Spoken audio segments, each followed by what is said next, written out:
Fala galera, hoje eu quero trazer para vocês mais uma dica de administração de célula, mas se você não é líder, se você não é pastor, fica nesse vídeo porque eu tenho certeza que essa palavra vai tocar a sua vida. Eu sou André Maldonado e esse é o canal do JC na Veia.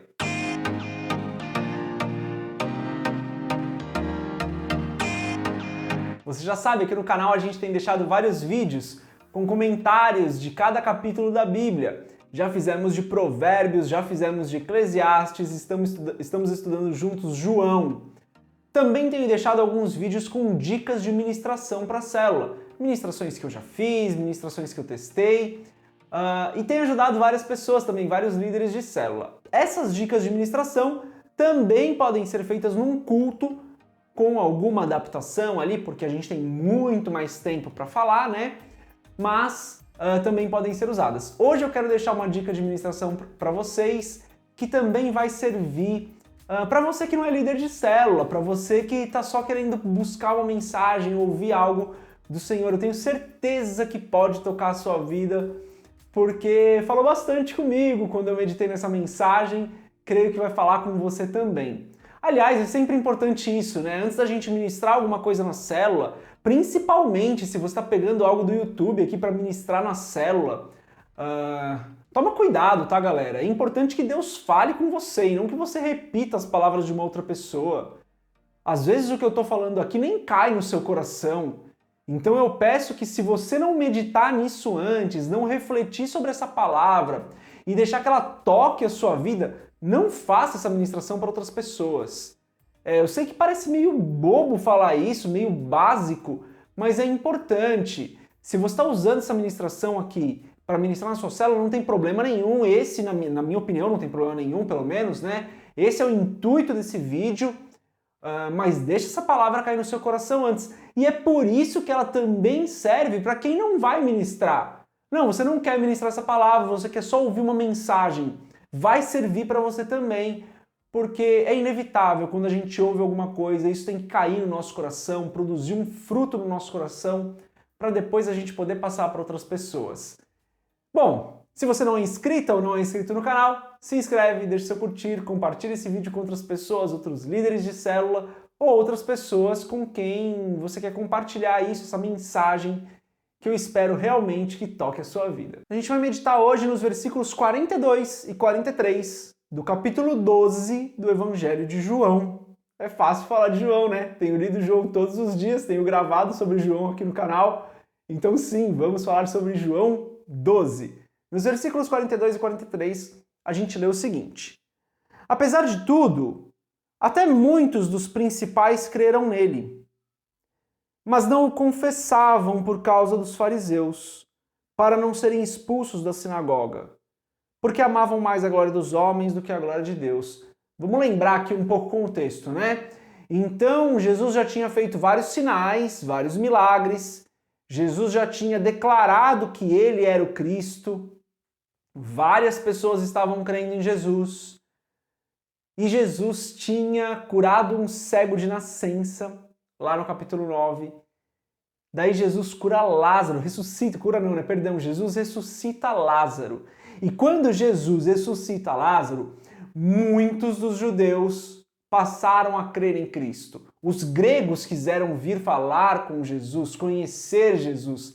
A fama de Jesus estava muito grande, Jesus estava fazendo sinais que eram incontestáveis. Os judeus viram Lázaro morto, acompanharam o luto de Marta e Maria e viram Jesus ressuscitar Lázaro. Era incontestável que Jesus estava fazendo algo que não era qualquer pessoa que poderia fazer. Isso estava fazendo com que os fariseus ficassem muito nervosos com Cristo, eles já estavam planejando ali alguma forma de pegá-lo, de prendê-lo, de matá-lo. Então, com esse contexto aqui, agora dá para entender melhor o que a gente leu, e é por isso que a gente vai ver de novo. Apesar de tudo, até muitos dos principais, aqui falando muitos dos principais dos judeus, né, dos mais proeminentes judeus, creram nele, mas não o confessavam por causa dos fariseus, para não serem expulsos da sinagoga. Então aqui os judeus não queriam ser expulsos da sinagoga e com medo dos fariseus não confessavam que Jesus era o Cristo, não confessavam que realmente estavam crendo nele. E Jesus explica, João explica aqui o porquê. Porque amavam mais a glória dos homens do que a glória de Deus. Existem outras passagens ainda no Evangelho de João, onde as pessoas deixaram de fazer algo por medo dos fariseus. A gente vê isso lá na cura do cego de nascença. Os pais dele não quiseram dar muitos detalhes de como ele havia sido curado, porque tinham medo que os fariseus os expulsassem da sinagoga. Lá em João 7, a gente vê também que muitas pessoas não falavam abertamente de Cristo por medo dos fariseus. João 7, versículo 13. E daí em João 9, a história da cura do cego de nascença. Ou seja, várias pessoas ali que não estavam dispostas a assumir que criam em Cristo, a assumir Cristo por medo dos fariseus, conforme a explicação de João, porque amavam mais a glória dos homens do que a glória de Deus. Tá bom, e como que isso se relaciona com a nossa vida? Então, vamos lá, vou fazer uma pausa aqui. Dica da ministração é, dá o contexto do que está acontecendo. Eu li aqui só 2 versículos. É importante que você leia essas passagens todas de João 7, João 9, João 12, para entender o contexto e poder explicar esse contexto aqui com bastante propriedade. Não só para ter propriedade na hora de falar, mas para que Deus vá tocando o seu coração com tudo que é falado nesses capítulos. São só 3 capítulos, é rapidinho de ler. João 7, João 9, João 12. Então a gente vai ter pessoas que não estão assumindo Cristo ou falando sobre Cristo por medo dos fariseus. Esse é o contexto que você precisa dar na hora de ministrar essa palavra, o contexto que você precisa ter para receber essa palavra no seu coração. E desse contexto, a gente já não precisa muito para pensar como que isso se reflete nas nossas vidas. Muitas vezes nós temos receio de falar de Cristo, muitas vezes nós temos medo de falar de Jesus por receio das outras pessoas, por medo do que elas vão pensar, por medo de incomodar as pessoas com algo do tipo. Naquela época, os judeus tinham medo de serem expulsos da sinagoga, medo dos fariseus. Eles queriam o status de estar na sinagoga, não queriam ser pessoas que não poderiam mais frequentar aquele lugar. Era um medo diferente, mas o final era mais ou menos o mesmo, né? Não assumir Cristo, não falar de Cristo, não defender que Jesus era sim o Cristo. Assim como hoje nós, por medos, por receios, não defendemos perante as pessoas que Jesus é o Cristo. Jesus fez várias coisas por nós, Jesus nos livrou da morte, nos defendeu de várias acusações, nos livra dessas acusações, nos oferece uma nova vida. Eu falei disso no último vídeo, né? Quando a gente falou sobre João 8. Então, se você não assistiu o vídeo de João 8, assiste. Falei sobre isso. Jesus fez várias coisas por nós e nós, por diversos tipos de receios, às vezes não falamos do que ele fez por nós para outras pessoas. Não estamos permitindo que outras pessoas conheçam através das nossas vidas o Cristo que nós conhecemos. Naquela época dos judeus, eles viram os milagres, eles viram os sinais, eles ouviram o que Jesus pregava, mas eles não queriam assumir por receio. Então, o que eu quero que você reflita com essa mensagem é qual é o seu receio de falar de Cristo para outras pessoas? O que está te impedindo de levar o evangelho para outras pessoas, de fazer um convite para outras pessoas? O que está te impedindo de falar de Jesus para aquelas pessoas que ainda não conhecem ou que estão desviadas dos caminhos dele? Ou que talvez conheçam, mas ainda não aceitaram? O que te impede de falar de Cristo?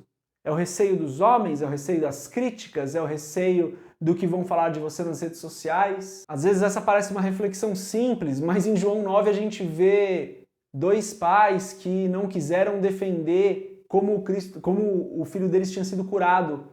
Era cego de nascença.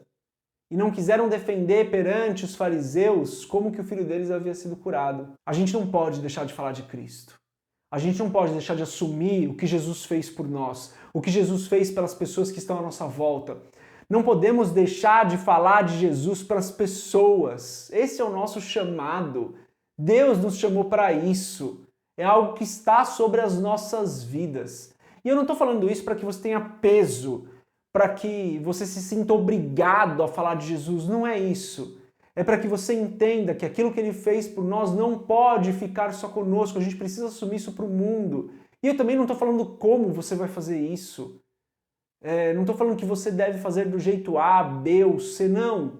O que eu quero que você faça é que você reflita, que você deixe o Espírito Santo tocar o seu coração, para como você pode falar do que Cristo fez, assumir Cristo na sua vida, de uma maneira que outras pessoas sejam tocadas, de uma maneira que outras pessoas possam ser impactadas por isso. Falar de Cristo é uma responsabilidade nossa.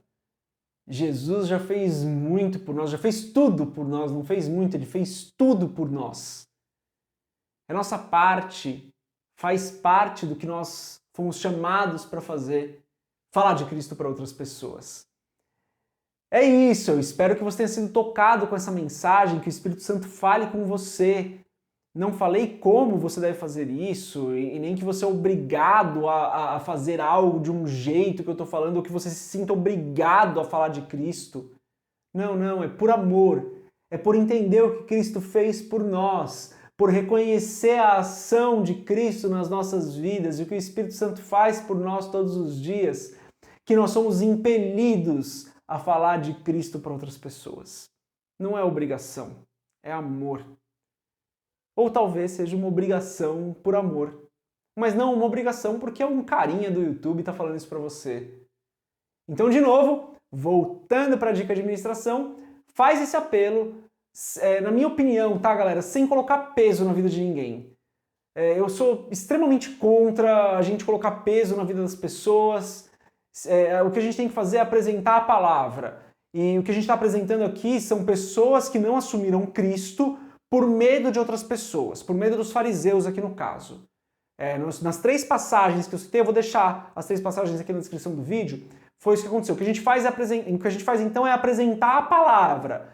A apresentação da palavra é com base nessas 3 passagens que falam sobre a mesma coisa. Conecto isso com a necessidade que nós temos, com o chamado que nós temos de falar de Cristo para outras pessoas. Agora, nesse apelo não pode existir peso. As pessoas não podem se sentir obrigadas porque um líder falou, porque um pastor falou, para que elas evangelizem, para que elas façam algo. É a minha opinião, tá, pessoal? Eu não gosto de colocar peso na vida das pessoas. Eu acho que isso, na minha opinião, isso é um erro. Quem deve tocar a vida das pessoas é o Espírito Santo. O que a gente faz é apresentar a palavra. Então essa é a minha dica aqui final para você, e eu vou falar disso outras vezes. Não coloque peso na vida das pessoas.